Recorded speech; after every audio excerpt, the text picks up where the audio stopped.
김홍걸 박사님은 어떻게 생각하십니까? 이 반기문 총장의 검증 문제. 근데 그분은 이제 우리나라 사람들이 해외에 나가서 출세한 사람을 굉장히 영웅시하는 경향이 있는데 그 지금 막연한 환상을 갖고 있지 않습니까? 네. 그리고 저 안철수 현상 때도 봤지만 신제품을 좋아하시잖아요, 유권자들이.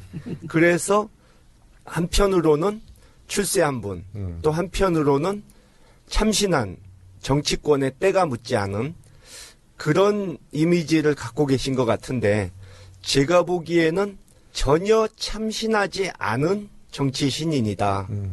그러니까 벌써부터 구시대 인물과 어울리고 있고 구시대 정치를 하고 있고 그분이 네. 또 그동안에 유엔 사무총장으로서 보여준 것도 별로 특별히 내세울 만한 것이 없고 사실 우리나라 국민들이 그분이 유엔 사무총장 된 게 굉장히 국위선양했다고 생각을 하시는데 그분 전임자들 국적을 보면은 가나, 이집트, 네. 페루, 오스트리아, 미얀마 이렇습니다. 근데 그 중에 오스트리아를 빼고 선진국이라고 할 수 있는 나라는 하나도 없지 않습니까? 제3국가들이네요. 그리고 네.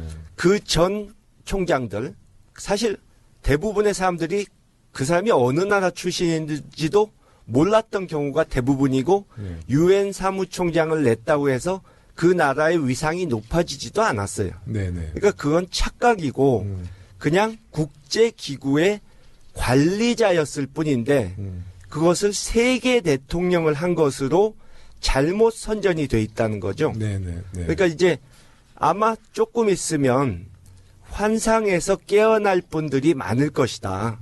네, 저는 그렇게 보는 거죠. 우리 정부는 환상에 사로잡힌 분들, 또 프로포폴에 사로잡힌 분들이 너무 많은 것 같아.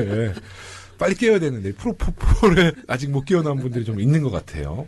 근데 이제 최근에 비박당과 이제 국민의당에서 반기문에 대한 러브콜을 계속 보내고 있어요. 이제 뭐 주로 뭐 정계개편이나 신당의 이제 중심이 반기문인데 그것을 제2의 이제 뉴 DJP 연합이라고 일컬어지거든요.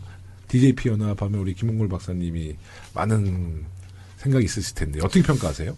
글쎄요, 그 전혀 이 비유가 네. 맞지 않는 것이 그냥 성향이 다른 사람들끼리 모이기만 하면 그게 DJP 연합이라고 할 수는 없거든요. 네. 그냥 야합이지. 네네. 그러니까 DJP 연합이 성공할 수 있었던 것은 이 당시에 이 지금 돌아가신 저희 아버지 네. 김대중 당시 새정치국민회의 총재께서 네. 오랜 정치 경력으로 네. 지지자들한테 믿음을 주셨기 때문에 네. 저분이 조금 성향이 다른 김종필 총재와 손을 잡는다 해도 네. 저분의 정체성이 흔들리는 일은 없을 것이다 네네. 하는 믿음이 있었기 때문에 성공할 수 있었던 것이고 이 김종필 총재도 이 현실주의자이기 때문에 무리한 요구를 하거나 그러시진 않았고 네네. 자신이 직접 대통령이 될 수는 없다는 걸 아셨기 때문에 네. 그게 됐던 건데 네. 지금은 서로 생각이 다 다른 사람이 명분도 없이 자기들의 정치적 이익만 노리면서 모이다 보니까 완전히 동상이몽이고 네.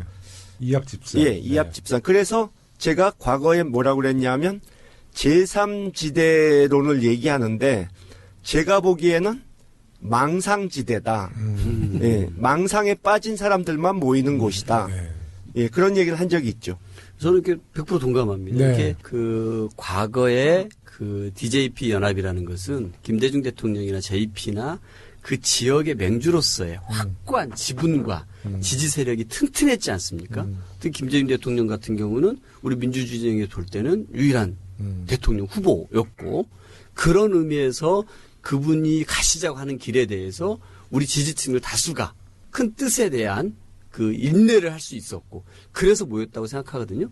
근데 뭐 지금 이제 박지원 대표가 이제 뉴 DJP 연합을 얘기를 하는데 과연 그럼 박지원 대표가 과연 호남의 맹주라고 할 수 있을지부터 그분이 가자 그랬을 때 누가 갈 수 있을지 저는 전혀 아니라고. 근데 이제 최근에 우리 더불어민주당이 정당 지지율이 호남에서 이제 50%가 넘었어요. 그렇죠. 예. 원래 이제 국민의당이 지난 총선에서 호남 돌풍을 일으켰는데 지금 말씀하신 이런 요소가 있어서 이런 배경이 있어서 우리 더불어민주당이 50%를 넘은 걸까요? 아니면 뭐 어떤 배경이 있다고 보세요? 네. 저는 뭐 이렇게 지난 총선에서 우리 호남에서 국민의당이 등장할 수 있었던 것은 저는 호남 민심이 더불어민주당에게 채찍을 드신 거지 않습니까? 이런 독점 구조에 안주하지 말고 보다 더 챙기고 정권 교체에 나서서 네. 분발하라는 그런 채찍질이었다고 봐요. 그러면서 뭔가 이제 경쟁 구도를 만들어준 거잖아요. 네. 새로운 어떤 안철수라는 인물에게 기회를 한번 줘서 제대로 하라는 것 아니었겠습니까? 네네. 근데 그런 부분들에 관해서 안철수 대표가 과연 이제 국민의당을 이끌면서 새 정치를 잘 해왔느냐라고 네네. 했을 때 물음표가 생겨버린 것 아닙니까? 네네. 그리고 지금의 이제 국민의당을 보면은 이제 안철수와 새 정치는 없어졌어요. 다시 이제 호남의 그 기득권 세력들, 네. 더불어민주당에 그분들이 있었다라고 하면 얼마나 우리 당이 이 시기에 혼란스럽고 정말 치고받고 하고 소란스러웠겠습니까? 단결하는 모습 보이지 네. 못하고 그런 분들 기득권 중심으로 가버렸기 때문에 저는 그분들이 얘기하는 뭐 뉴 DJP 연합 저는 이런 것들이 전혀 힘을 갖지 못한다고 생각하고 네, 네. 그렇게 생각합니다. 또 영남에서도 좀 변화가 되거든요. 예. 영남에서도 더불어민주당 지지율도 높은데다가 흔히 말하는 가장 보수적이던 TK 지역에서도 우리 더불어민주당의 지지율이 좀 올라가고 있대요. 우리 김영곤 의원님 자주 가시는 곳이니까 어떻게 분위기가 많이 바뀌고 있나요? 우선 그 전체적으로 우리 당의 지지도가 현재 고공행진을 하는 거는 촛불 전국에서 그래도 광장의 민심을 담을 수 있는 가능성이 가장 높은 정당으로 평가받은 게 원인이 아닌가 이렇게 봐요. 네네. 그런 점에서 우리가 더 잘해야 될 거라고 생각을 하고요. 네네. 대구 경북에도 민심은 굉장히 요동치죠. 네. 네. 그러니까 작년에 어쩐 일인지 대구 경북에 사건이 많았어요. 일단 사드 배치. 네. 사드가 경북 그 성주, 칠곡, 김천. 칠곡부터 네, 네. 성주, 김천 이쪽을 한 바퀴 이렇게 삥 돌면서 다 건드렸네. 네, 지역 민심을 좀 흔들어 놨고요. 또 거기다가 경주에 지진이 있었죠. 네. 네. 원전 문제. 네, 네, 원전 문제 또 그렇죠. 하니까 그 원전이 경북에 굉장히 많거든요. 많죠. 네. 네.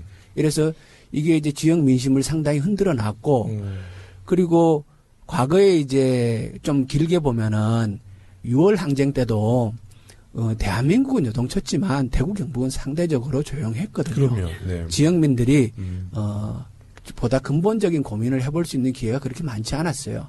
그런데 이번에 이 최순실 정국이 몇 달이 지속되면서 이제 뭐 종편 방송에서 하루 종일 다 떠드니까 그 경북 분들도 구체적인 사실에 대해서 좀 더 접근을 할 수 있었고 이걸 이제 자기 자신의 문제와 연결을 해서 고민을 해볼 수 있는 시간을 가졌던 거죠. 네네. 그래서 민심 자체는 굉장히 요동치고 있다고 생각을 하고요. 문제는 대구 경북의 우리 당이 네. 얼마나 적극적으로 그분들의 변화된 민심을 담아내려고 노력을 하느냐. 네. 그분들의 현안에 대해서 우리가 진짜 그 바닥을 기는 노력을 우리 당이 지속하느냐. 이 문제가 중요하다고 봐요. 네. 아무리 좋으신 그분들 말씀입니다. 생각이 바뀔 수 있는 여지가 생겨도 네. 우리가 안 하면 그렇죠. 소용이 없는 네. 거죠. 예. 좋으신 말씀이에요. 지금 네. 이제 일부가 이제 거의 막바지인데요. 마지막으로 우리 한마디씩 정리를 좀 해주셨으면 좋겠어요. 우리 김홍걸 박사님은 네. 국민통합위원회 위원장으로서 내 대선 승리에 큰 역할을 해주셔야 될 것 같은데. 네. 제가 이제 국민통합위원회를 맡고 있는데요.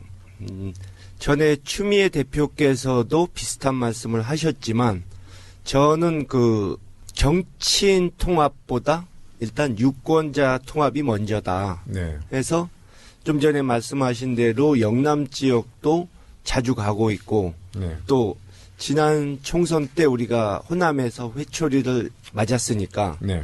호남 지역도 앞으로 집중적으로 네. 좀 공을 들이려고 하고 있고요. 네.